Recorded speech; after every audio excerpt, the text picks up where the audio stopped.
Exodus chapter 9, the plague on livestock. Then the Lord said to Moses, "Go to Pharaoh and say to him, 'This is what the Lord, the God of the Hebrews, says: Let my people go so that they may worship me. If you refuse to let them go and continue to hold them back, the hand of the Lord will bring a terrible plague on your livestock in the field, on your horses, donkeys, and camels, and on your cattle, sheep, and goats. But the Lord will make a distinction between the livestock of Israel and that of Egypt, so that no animal belonging to the Israelites will die.' The Lord set a time and said, 'Tomorrow the Lord will do this in the land.' And the next day the Lord did it. All the livestock of the Egyptians died, but not one animal belonging to the Israelites died. Pharaoh investigated and found that not even one of the animals of the Israelites had died. Yet his heart was unyielding, and he would not let the people go. The plague of boils. Then the Lord said to Moses and Aaron, "Take handfuls of soot from a furnace and have Moses toss it into the air in the presence of Pharaoh. It will become fine dust over the whole land of Egypt, and festering boils will break out on people and animal throughout the land." So they took soot from a furnace and stood before Pharaoh. Moses tossed it into the air, and festering boils broke out on people and animals. The magicians could not stand before Moses because of the boils that were on them and on all the Egyptians. But the Lord hardened Pharaoh's heart, and he would not listen to Moses and Aaron, just as the Lord had said to Moses. The plague of hail. Then the Lord said to Moses, "Get up early in the morning, confront Pharaoh, and say to him, 'This is what the Lord, the God of Hebrews, says: Let my people go so that they may worship me. Or this time I will send the full force of my plagues against you and against your officials and your people, so you may know that there is no one like me in all the earth. For by now I could have stretched out my hand and struck you and your people with a plague that would have wiped you off the earth. But I have raised you up for this very purpose, that I might show you my power, and that my name might be proclaimed in all the earth. You still set yourself against my people and will not let them go. Therefore, at this time tomorrow, I will send the worst hailstorm that has ever fallen on Egypt from the day it was founded till now. Give an order now to bring your livestock and everything you have in the field to a place of shelter, because the hail will fall on every person and animal that has not been brought in and is still out in the field, and they will die." Those officials of Pharaoh who feared the word of the Lord hurried to bring their slaves and their livestock inside. But those who ignored the word of the Lord left their slaves and livestock in the field. Then the Lord said to Moses, "Stretch out your hand toward the sky so that hail will fall all over Egypt, on people and animals, and on everything growing in the fields of Egypt." When Moses stretched out his staff toward the sky, the Lord sent thunder and hail, and lightning flashed down to the ground. So the Lord rained hail on the land of Egypt. Hail fell, and lightning flashed back and forth. It was the worst storm in all the land of Egypt since it had become a nation. Throughout Egypt, hail struck everything in the fields, both people and animals. It beat down everything growing in the fields and stripped every tree. The only place it did not hail was the land of Goshen, where the Israelites were. Then Pharaoh summoned Moses and Aaron. "This time I have sinned," he said to them. "The Lord is in the right, and I and my people are in the wrong. Pray to the Lord, for we have had enough thunder and hail. I will let you go. You don't have to stay any longer." Moses replied, "When I have gone out of the city, I will spread out my hands in prayer to the Lord. The thunder will stop, and there will be no more hail, so you may know that the earth is the Lord's. But I know that you and your officials still do not fear the Lord God." The flax and barley were destroyed, since the barley had headed and the flax was in bloom. The wheat and spelt, however, were not destroyed because they ripened later. When Moses left Pharaoh and went out of the city, he spread out his hands toward the Lord. The thunder and hail stopped, and the rain no longer poured down on the land. When Pharaoh saw that the rain and the hail and thunder had stopped, he sinned again.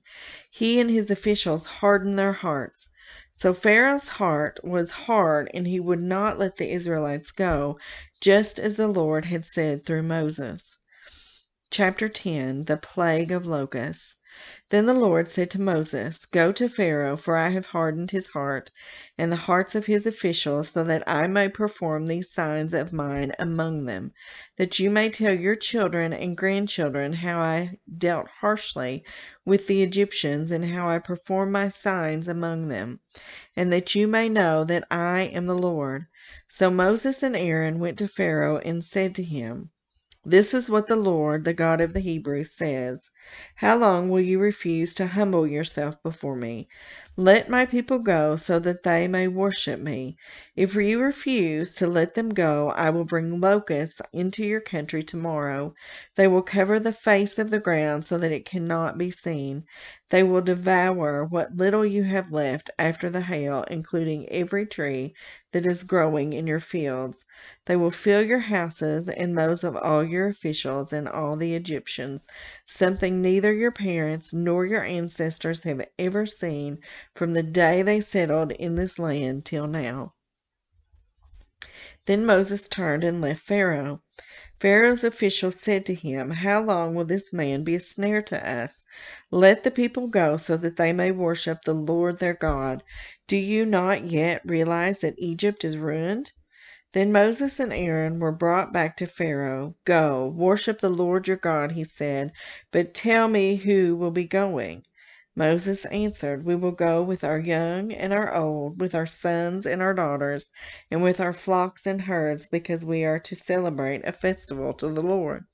Pharaoh said, The Lord be with you. If I let you go, along with your women and children, clearly you are bent on evil. No, have only the men go and worship the Lord, since that's what you have been asking for. Then Moses and Aaron were driven out of Pharaoh's presence. And the Lord said to Moses, Stretch out your hand over Egypt, so that locusts swarm over the land and devour everything growing in the fields, everything left by the hail. So Moses stretched out his staff over Egypt, and the Lord made an east wind blow across the land all that day and all that night. By morning the wind had brought the locusts. They invaded all Egypt and settled down in every area of the country in great numbers. Never before had there been such a plague of locusts, nor will there ever be again. They covered all the ground until it was black. They devoured all that was left after the hail, everything growing in the fields and the fruit on the trees. Nothing green remained on tree or plant in all the land of Egypt. Pharaoh quickly summoned Moses and Aaron and said, I have sinned against the Lord your God and against you. Now forgive my sin once more and pray to the Lord your God, to take this deadly plague away from me. Moses then left Pharaoh and prayed to the Lord, and the Lord changed the wind to a very strong west wind, which caught up the locusts and carried them into the Red Sea. Not a locust was left anywhere in Egypt, but the Lord hardened Pharaoh's heart, and he would not let the Israelites go. The plague of darkness. Then the Lord said to Moses, Stretch out your hand toward the sky so that darkness spreads over Egypt, darkness that can be felt. So Moses stretched out his hand toward the sky, and total darkness covered all Egypt for 3 days. No one could see anyone else or move about for 3 days. Yet all the Israelites had light in the places where they lived. Then Pharaoh summoned Moses and said, Go, worship the Lord. Even your women and children may go with you. Only leave your flocks and herds behind. But Moses said, You must allow us to have sacrifices and burnt offerings to present to the Lord our God.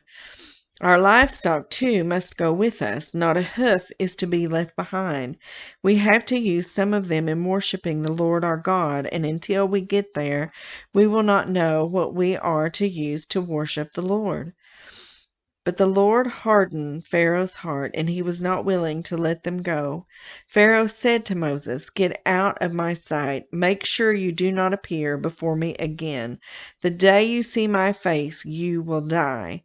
"Just as you say," Moses replied. "I will never appear before you again." Chapter 11, the plague of the firstborn. Now the Lord said to Moses, "I will bring one more plague on Pharaoh on Egypt. After that, he will let you go from here, and when he does, he will drive you out completely. Tell the people that men and women alike are to ask their neighbors for articles of silver and gold." The Lord had made the Egyptians favorably disposed towards the people, and Moses himself was highly regarded in Egypt by Pharaoh's officials and by the people. So Moses said, "This is what the Lord says. About midnight I will go throughout Egypt. Every firstborn son in Egypt will die, from the firstborn son of Pharaoh who sits on the throne to the firstborn son of the female slave who is at her handmill, and the firstborn of the cattle as well. There will be loud wailing throughout Egypt, worse than there has ever been or ever will be again. But among the Israelites not a dog will bark at any person or animal. Then you will know that the Lord makes a distinction between Egypt and Israel. All these officials of yours will come to me, bowing down before me and saying, 'Go, you and all the people who follow you.' After that I will leave." Then Moses, hot with anger, left Pharaoh. The Lord had said to Moses, "Pharaoh will refuse to listen to you, so that my wonders may be multiplied in Egypt." Moses and Aaron performed all these wonders before Pharaoh, but the Lord hardened Pharaoh's heart, and he would not let the Israelites go out of his country. Chapter 12, the Passover and Festival of Unleavened Bread.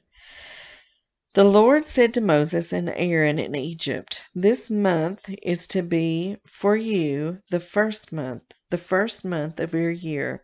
Tell the whole community of Israel that on the 10th day of this month each man is to take a lamb for his family, one for each household. If any household is too small for a whole lamb, they must share one with their nearest neighbor, having taken into account the number of people there are. You are to determine the amount of lamb needed in accordance with what each person will eat. The animals you choose must be year-old males without defect, and you may take them from the sheep or the goats. Take care of them until the 14th day of the month, when all the members of the community of Israel must slaughter them at twilight. Then they are to take some of the blood and put it on the sides and tops of the door frames of the houses where they eat the lambs. The same night they are to eat the meat roasted over the fire along with bitter herbs and bread made without yeast. Do not eat the meat raw or boiled in water, but roast it over a fire with the head, legs, and internal organs. Do not leave any of it till morning. If some is left till morning, you must burn it. This is how you are to eat it: with your cloak tucked into your belt, your sandals on your feet, and your staff in your hand. Eat it in haste. It is the Lord's Passover. On that same night I will pass through Egypt and strike down every firstborn of both people and animals, and I will bring judgment on all the gods of Egypt. I am the Lord. The blood will be a sign for you on the houses where you are, and when I see the blood, I will pass over you. No destructive plague will touch you when I strike Egypt. This is a day you are to commemorate. For the generations to come, you shall celebrate it as a festival to the Lord, a lasting ordinance. For 7 days you are to eat bread made without yeast.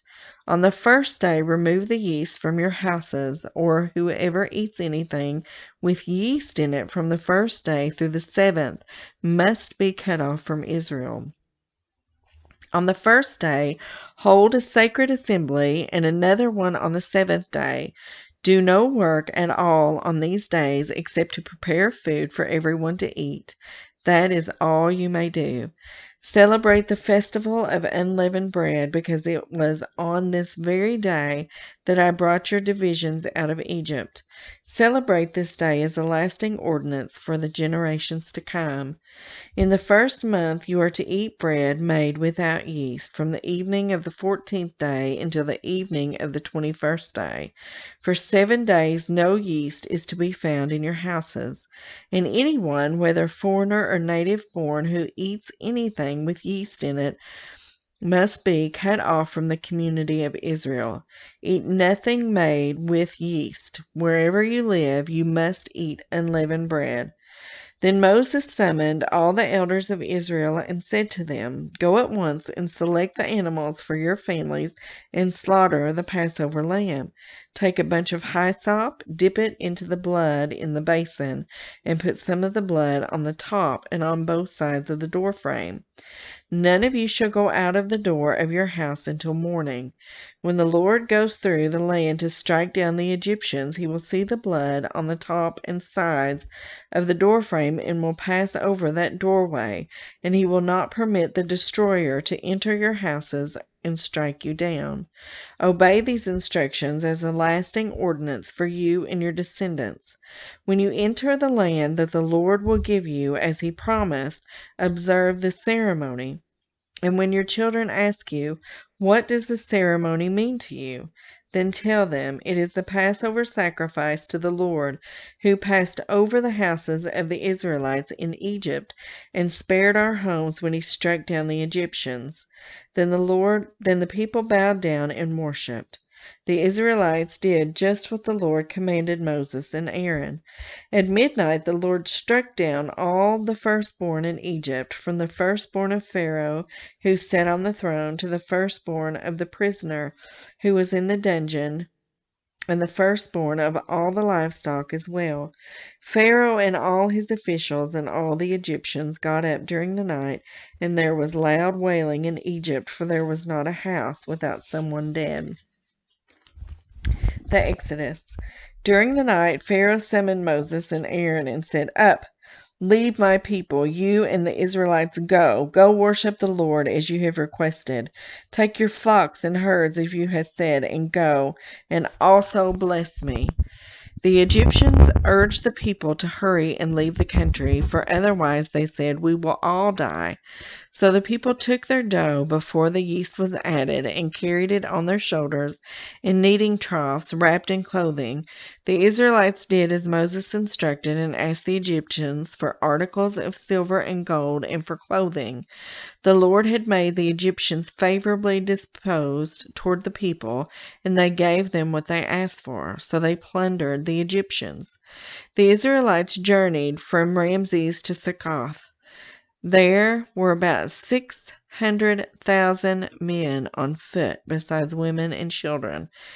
Many other people went up with them, and also large droves of livestock, both flocks and herds. With the dough the Israelites had brought from Egypt, they baked loaves of unleavened bread. The dough was without yeast because they had been driven out of Egypt and did not have time to prepare food for themselves. Now the length of time the Israelite people lived in Egypt was 430 years. At the end of 430 years, to the very day, all the Lord's divisions left Egypt. Because the Lord kept vigil that night to bring them out of Egypt, on this night all the Israelites are to keep vigil and honor the Lord for the generations to come. Passover restrictions. Then the Lord said to Moses and Aaron, These are the regulations for the Passover meal. No foreigner may eat it. Any slave you have bought may eat it after you have circumcised him, but a temporary resident or a hired worker may not eat it. It must be eaten inside the house. Take none of the meat outside the house. Do not break any of the bones. The whole community of Israel must celebrate it.